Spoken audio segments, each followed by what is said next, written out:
पिता पुत्र और पवित्र आत्मा के नाम पर आमेन। सबको जय यीशु। प्यारे मित्रों, आज प्रभु हमें बुला रहे हैं प्रभु से आशीष हम सब प्राप्त करने के लिए। इसलिए यह बाइबल गहराई अध्ययन श्रेणी में प्रभु हमारे लिए आशीर्वाद प्रदान करते हैं।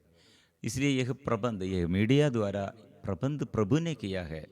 इसलिए प्रभु के नाम से सबको हार्दिक स्वागत है। प्रिय मित्रों, आज हम प्रभु के यह मंदिर, प्रभु का मंदिर हम है। इसलिए यह मंदिर के बारे में प्रभु हमें क्या सिखाते हैं। यह मंदिर में कौन राज्य करते हैं, शासन करते हैं।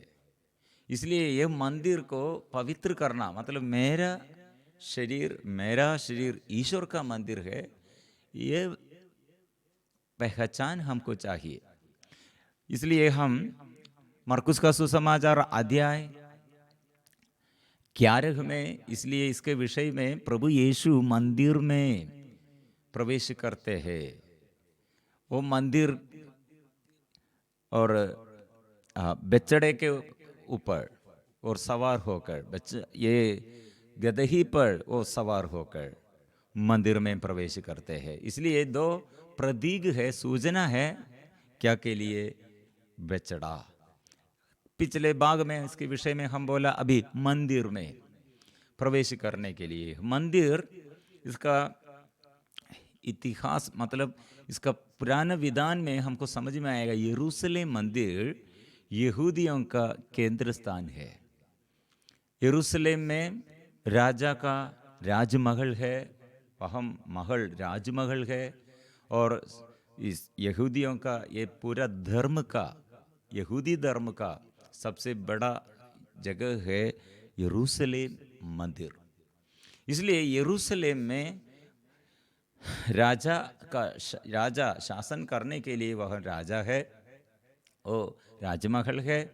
और यहूदियों के महत्वपूर्ण, सबसे बड़ा महत्व उसका उन लोगों का मंदिर है, वह वे लोग। इसलिए यरूशलेम मंदिर में कितने दूर में होगा, लेकिन यरूशलेम मंदिर में आकर वह प्रवेश करते हुए इस पर्व के दिनों में लोग वहाँ आना है, चढ़ावा और बलि चढ़ाने के लिए, चढ़ावा देने के लिए, समर्पण करने के लिए आने का ऐसे एक नियम भी है।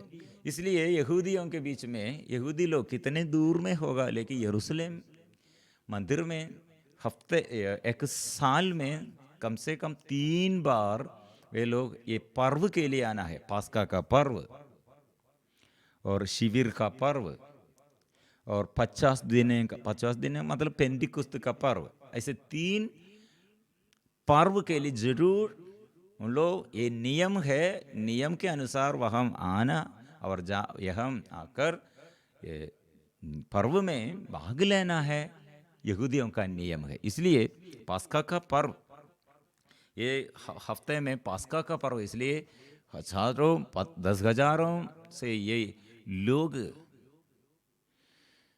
ये यरूशलेम में वो हफ्ते में वो प्रवेश करेगा। इसलिए यहूदियों के ये महत्व यरूशलेम है, वो यरूशलेम मंदिर है, वहाँ राजा शासन करते हैं। इसलिए प्रिय मित्रों, यह मंदिर यीशु के दृष्टिकोण में और ये प्रवेश, यहाँ ये प्रभु का आगमन यीशु के दृष्टिकोण में और ये साधारण मनुष्यों के, ये मानव के दृष्टिकोण में थोड़ा ये कंफ्यूजन है। इसलिए पिछले भाग, इसलिए इसके विषय में बताया, मतलब ये यरूशलेम मंदिर में प्रभु प्रवेश करते हैं तो वे लोग यह इंतजार करते रहे हैं, वह यरूशलेम राजा का जगह है, वो वहाँ राज मंदिर है और राजमहल है। और यहाँ हमारे सबसे महत्वपूर्ण वह मंदिर, यह हमारे ईश्वर का मंदिर भी है, यरूशलेम मंदिर है। इसलिए प्रिय मित्रों, ये सब लोगों की दृष्टि में यीशु आने पर, यीशु वह अधिकार से आएगा, वह राजमहल में वो राजा यीशु वह आकर वो राजा को बहिष्कृत करेगा, वो राजा बन जाएगा, यीशु राजा बन जाएगा। ये विश्वास में है वे लोग, क्योंकि शक्तिशाली है यीशु। शैतान को और परास्त किया है, आंधी और तूफान को ठाटा है, इतना बड़ा अधिकारी है। रोगियों को चंगा करते हैं, पापियों को वो कितने पाप क्षमा देते हैं, और चिन्ह चमत्कार लोगों के बीच में वो प्रकट किए। इसलिए लोग अपने हृदय में अपने विश्वास के अनुसार वो राजा यीशु है, वो क्या करेगा, क्योंकि ये कितने ये प्रवासी जैसे लोग, इस्राएली लोग, ये कितने राजा शासकों के अधीनता में, प्रवासी मतलब अन्य देश के अधिकारियों के शासकों के अधीनता में, दासता में वे लोग अभी भी वो ऐसे रहते हैं। रोमन शासक रोमा के अधीनता में अभी यही यहूदी लोग यरूशलेम ऐसे रहते हैं। इसलिए अभी यरूशलेम के राजमहल में यहूदी नहीं है, वो पिलातुस रोमन गवर्नर शासन करते हैं। और पिलातुस और हेरोद वो भी, प्रिय मित्रों, हमारे ये आगे ऐसे इस्राएली लोग और यहूदी लोगों के दुख का कारण, समस्याओं के कारण क्या है, वे लोग अपने देश में अपने राजा नहीं है, दूसरे शासकों के अधीनता में वे लोग रहते हैं। इसलिए इस्राएलियों के अंदर ये आग्रह है, सबसे बड़ा आग्रह ये है, हमको स्वतंत्रता, राज्य शासन करने के लिए, हमको अच्छा से, हमको हमारे जीवन बिताने के लिए हमारे स्वतंत्रता, इसलिए ये शासन करने के लिए ये राजा चाहिए, हमको शासक चाहिए। अभी हमको अपना एक राजा नहीं है, शासक नहीं है, प्रिय मित्रों। इसलिए कर देता है, टैक्स देता है अपने देश में, दूसरे देश के राज्य के और शासकों के हाथ में हम टैक्स देता है, वो दुख भय माते हैं। इसलिए वे लोग अपने हृदय में हम जो राजा, हम ऐसे जो प्रतीक्षा किया, वो प्रतीक्षा अभी वो निर्भर है, मतलब अभी यीशु आया है, वो पूर्ण हो जाएगा, सफलता अभी होगा। इसलिए यरूशलेम मंदिर, लेकिन प्रभु यीशु यरूशलेम मंदिर में आया, राजमहल में नहीं गया। पिलातुस के आगे वो कैसे बंधे हुए रखा है, कड़े है, लेकिन कंट्रोल किसका है, यीशु का है। इसलिए लोगों के दृष्टि में लोग क्या सोच रहे थे, यीशु आएगा, मंदिर में वो प्रवेश करेगा, वो मंदिर में प्रवेश करने पर क्या होगा। प्रिय मित्रों, प्रभु आया है, लेकिन एक प्रतीक है, एक सूचना है, वो शुद्ध करने के लिए। वो मंदिर अभी प्रभु हम है, और प्रभु हमें समझ जाते हैं। अभी हम ध्यान से ये बात हम सीखना है, मतलब यह मंदिर ईश्वर का मंदिर, हमारे शरीर है। सबसे बड़ा महत्व इसलिए हमारे शरीर में, इसलिए महत्व कैसे देना है, ईश्वर को महत्व देना है, ईश्वर राज्य करना है मुझ में। इसलिए प्रभु यीशु आया है हर इंसान के मन में राज्य करने, हृदय में राज्य करने के लिए। ये समझकर हम यह बात सीखने पर हमको और ये पहचान सबसे अच्छा आशीष मिलेगा, प्रभु क्यों ऐसे आया है। इसलिए प्रिय मित्रों, हम यह पश्चातल भी हम जरूर हम समझना चाहिए। मतलब कैसे यहूदी लोग या दासता में, कारण क्या है, राजा सुलेमान के बाद यहूदियों के बीच में कितने वंश थे, 12 वंश में अभी तितर बितर हो गए हैं। जेरोबोआम वो राजा के अधीनता में, यूदया और बेंजामिन, बाकी 10 वंश तितर बितर गए। दक्कपोलिस 10 सिटी, वहाँ हम पढ़ते हैं दक्कपोलिस मतलब 10 गाँव 10 नगर का एक नाम है दक्कपोलिस। वो इसके विषय में हम पहले बताया था, मतलब ये तितर बितर हो गए यहूदी लोग, इतने यार तितर बितर हो गए हैं अपने राज्य, अपने राजा नहीं है, अपने एक राजा नहीं है अपने देश में। वे लोग प्रवासी जैसे, मतलब दूसरे राजा लोग सेवा करते हैं, शासन करते हैं। इसलिए प्रिय मित्रों, यह पश्चातल समझते हुए हम फिर आगे हम पढ़ते हैं यरूशलेम मतलब वहाँ राजा राजमहल है, राज मंदिर है, और यरूशलेम में ईश्वर का मंदिर है। वो ये इसका महत्व क्या है ये समझकर हम आगे पढ़ते हैं क्यों यीशु ऐसे किया है। पद संख्या 7 में उन्होंने, मार्कुस अध्याय 11 पद संख्या 7, उन्होंने बेचड़े को ईसा के पास ले आकर उस पर अपने कपड़े बिछा दिए और ईसा सवार हो गए। बहुत से लोगों ने अपने कपड़े रास्ते में बिछा दिए, कुछ लोगों ने खेतों में हरी भरी डालियां काटकर फैला दी। ईसा के आगे आगे जाते हुए और पीछे पीछे आते हुए लोग यह नारा लगा रहे थे, होसन्ना, धन्य है वो जो प्रभु के नाम पर आते हैं, धन्य है हमारे पिता दाऊद का आने वाला राज्य, सर्वोच्च स्वर्ग में होसन्ना। प्रिय मित्रों, ऐसे कुछ बात हम इसका ये प्रभु ये गदही के गदही के बेटा और बछड़ा के ऊपर और उसके सवार, इसके विषय में वो राजा है और वो फिर भी वो हमको सूचना देता है कि राजा दाऊद ने अपने बेटा ये सुलेमान को राज्याधिकार दिया उस समय कैसे, और ये प्रदर्शन किया है। हम पद संख्या राजाओं का पहला ग्रंथ अध्याय 1 पद संख्या 38 में हम पढ़ते हैं, इसीलिए याजक सादोक नबी नातान और यहोयादा का पुत्र बनाया केरेतियों और पलेतियों के साथ नीचे उतरे और वे सुलेमान को राजा दाऊद के कच्छर पर बिठाकर गिहोन के पास ले गए।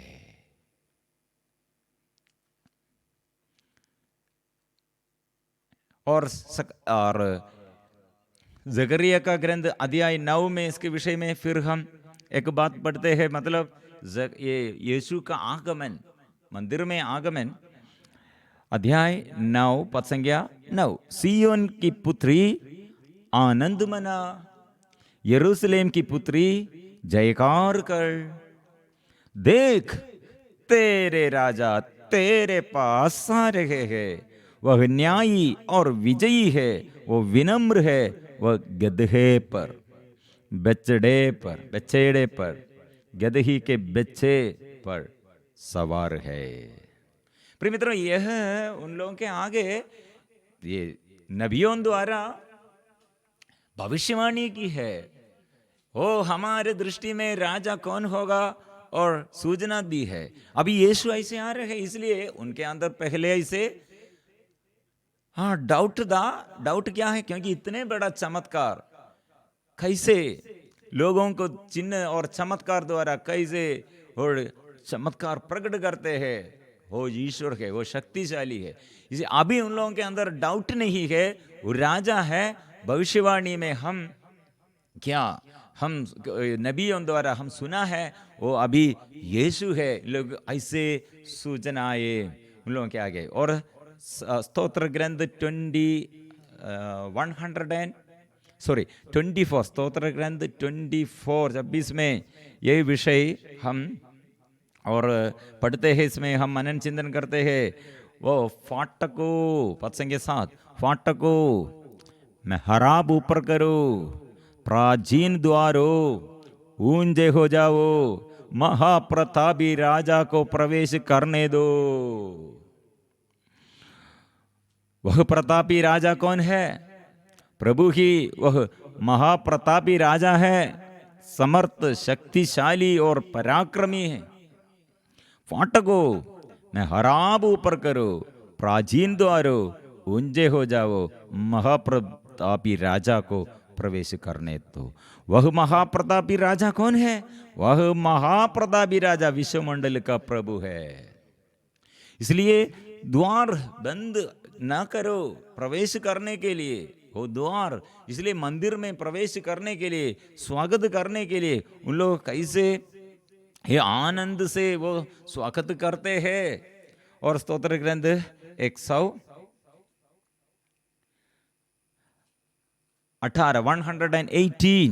संख्या 25, प्रभु हमारा उद्धार कर, प्रभु हमें सुख शांति प्रदान कर। धन्य है वो जो प्रभु के नाम पर आता है, धन्य वह हम प्रभु के मंदिर से तुम्हें आशीर्वाद देते हैं। प्रभु ही ईश्वर है, उसने हमें ज्योति प्रदान की है।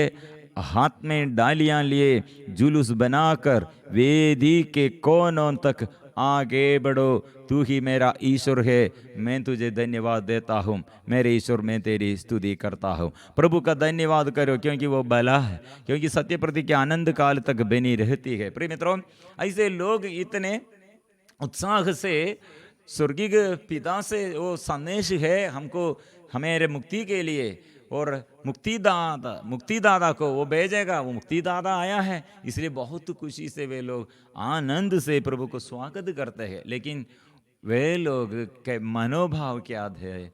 वो मनोभाव के अनुसार नहीं। वो प्रभु ने राज्य मतलब पिलातुस के और ये सेवा, ये वह सेना है, वो सेना को परास्त करेगा, पिलातुस को और रोमन अधिकारी को हटा देगा, ऐसे सोचकर यीशु को स्वागत करते हैं। लेकिन यीशु कैसे और कैसे किया है? इसलिए प्रिय मित्रों, यहूदी लोग और बहुतेरी लोग फिर यीशु के विरुद्ध सोचने का कारण यह था, यीशु कहाँ गया है? मंदिर में। शासक ये मतलब पिलातुस के वो राज मंदिर में वो नहीं गया है, केवल ये ईश्वर का मंदिर में आया है। और फिर भी वहां के बाद फिर बहुत ये कड़वापन के कारण बन गए हैं। इसलिए लोग क्या इंतजार करते थे? ऐसे प्रभु ने नहीं किया है। लोग ऐसे क्यों ऐसे स्वागत किया है? लोगों का विश्वास यह था, वो बचाएगा। होसन्ना, इसका अर्थ क्या है? ईश्वर मुक्ति देने वाला, वो मुक्तिदाता है। वो विश्वास से वे लोग जोर से प्रभु को स्वागत किया। लेकिन वो सब प्रतीक्षा, इंतजार जो करते थे, ऐसे जो विषय में इंतजार करते थे, लेकिन विफल हो गए हैं। प्रिय मित्रों, हम लोग ईसा के आगे आगे जाते हुए और पीछे पीछे आते हुए लोग यह नारा लगा रहे थे, होसन्ना, प्रभु बचाइए। इसका अर्थ क्या है? प्रभु बचाइए। और जो प्रभु के नाम पर आते हैं, धन्य है हमारे पिता दाऊद के आने वाला राज्य और सर्वोच्च स्वर्ग में होसन्ना, होसन्ना। प्रिय मित्रों, यह बात ये पढ़ने के लिए, मतलब ये मनन चिंतन करने के लिए हम ये समय लेकर, मतलब यही लोग कितने ओ होसन्ना होसन्ना जोर से चिल्लाकर प्रभु को स्वागत किया, वही लोग कुछ दिन के बाद हम देखते हैं यीशु को विरुद्ध खड़े हैं। कारण क्या है? वे लोग यीशु को राजमहल में राजा के अधिकार में वे लोग वो राजा वो राजा है ऐसे विश्वास किया था। लेकिन अभी पिलातुस के आगे बंधे हुए और कितने अत्याचार सहते हुए घाव धारण किया है और पराजित व्यक्ति जैसे वो खड़े हैं। इसलिए लोग का अंदर प्रतीक्षा नष्ट हो गए हैं। लेकिन पूर्ण कंट्रोल प्रभु का है, पूरा अधिकार प्रभु का है, ये लोगों को समझ में नहीं आया है।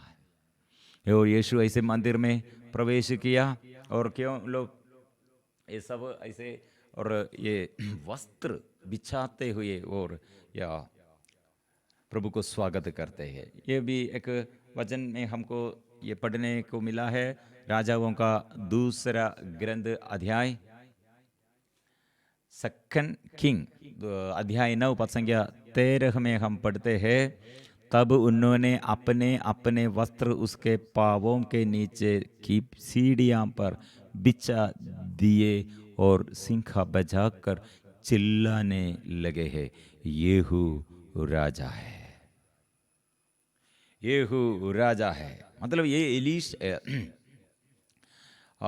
नबी एलिशा के समय ऐसे कुछ बात है। जezebel वो रानी को वो हराया है, इसलिए कितने दुख और कष्ट सहते हुए यहूदी लोग अत्याचार सहते हुए रहते, वहाँ बचाने के लिए येहू आया। इसलिए येहू को वे लोग कैसे स्वागत किया है, कैसे वो लोग बहुमानित किया है। तब उन्होंने अपने अपने वस्त्र उसके पांवों के नीचे की सीढ़ियों पर बिछा दिए और सींग बजाकर चिल्लाने लगे, येहू राजा है, येहू राजा है। और दूसरा एक वचन भी है, फर्स्ट मखबी का पहला ग्रंथ अध्याय 13 पद संख्या 51 उन्होंने 171वें वर्ष, इस वर्ष के दूसरे महीने के 23वें दिन स्तुतिगान करते, हाथ में खजूर की डालियां लिए सितार, मंजीरा और वीणा बजाते हुए स्तोत्र और भजन गाते हुए उसमें प्रवेश किया, क्योंकि इस्राएल से एक विकट शत्रु हटाकर नष्ट कर दिया गया था। मतलब वे लोगों का आचरण इसलिए वो शत्रु को हटा दिया है, नष्ट कर दिया है, इसलिए वे लोग खजूर की डालियां लिए। प्रिय मित्रों, ऐसे बहुत बातें हम ये मंदिर का प्रवेश, प्रभु यीशु का आगमन, मंदिर में प्रभु का आगमन के विषय में हमें प्रभु समझ जाते हैं। ये प्रभु क्या के लिए मंदिर में आते हैं और ये मंदिर का प्रवेशन का उद्देश्य, प्रभु का उद्देश्य क्या है और लोगों का विचार क्या है, लोगों का विश्वास क्या है, ये दोनों थोड़ा अलग है। लेकिन प्रभु हमारे अंदर राज्य, मन में, शरीर हमें ईश्वर का मंदिर है, वो पवित्र करो और पवित्र बनाए रखो, और वहाँ यीशु आना और राज्य करना है, वहाँ हमें आगे संचालित करने के लिए। इसलिए शरीर में जो पाप करते हैं, शरीर में ऐसे वासना है, शरीर में अपवित्रता है, वहाँ यीशु का अधिकार नहीं है। मतलब अधिकार हम शैतान को हम हवाला कर दिया है, शैतान को हम दिया है। इसलिए प्रिय मित्रों, हम क्या करना चाहिए? यीशु मेरा राजा, मुझे बजाइए, विश्वास करना। वो सबसे पहले हृदय में यीशु मेरा राजा है, मेरा स्वामी है, वो स्वागत कर रहा। इसलिए प्रिय मित्रों, हम प्रार्थना करेंगे, प्रभु मेरे शरीर के जीवन, मेरे जीवन में और शरीर में और मेरे हर समस्याओं में प्रभु राज्य करने के लिए सबसे ज़्यादा मैं आग्रह करता हूँ, मेरे हृदय में आइए, मेरे जीवन में आइए, राज्य कीजिए। इसे प्रार्थना करो, प्रभु राज्य करेगा, शक्ति और सामर्थ्य, आशीष वो प्रदान करेगा। पूर्ण कंट्रोल प्रभु को देना है, संसारिक दृष्टि के अनुसार नहीं। ईश्वर अपने अधिकार हमको देता है और आशीष के अनुरूप, आशीष के ये स्रोत वो प्रभु है, इसके अनुरूप प्रिय मित्रों हमारे जीवन में सफलता ऐसे है, मृत्यु के बाद जी उड़ेगा, सहन और विलाप बंद हो जाएगा और आशीष सदा हमारे जीवन में आएगा। इसलिए विश्वास करें, प्रार्थना करें, प्रभु मैं पापी हूँ, मैं दुर्बल हूँ, मैं अशुद्ध हूँ मेरे हृदय में, और प्रभु तू आइए मेरे हृदय के मन मंदिर में प्रभु शुद्ध कीजिए, और मन मंदिर में आइए, शुद्ध कीजिए, पवित्र, मुझे प्रभु पवित्र करने का आग्रह, और प्रभु मैं आग्रह से प्रार्थना करता हूँ, शक्ति दीजिए, आशीष दीजिए, मुझे नया बना दे, पिता पुत्र और पवित्र आत्मा के नाम पर आमीन।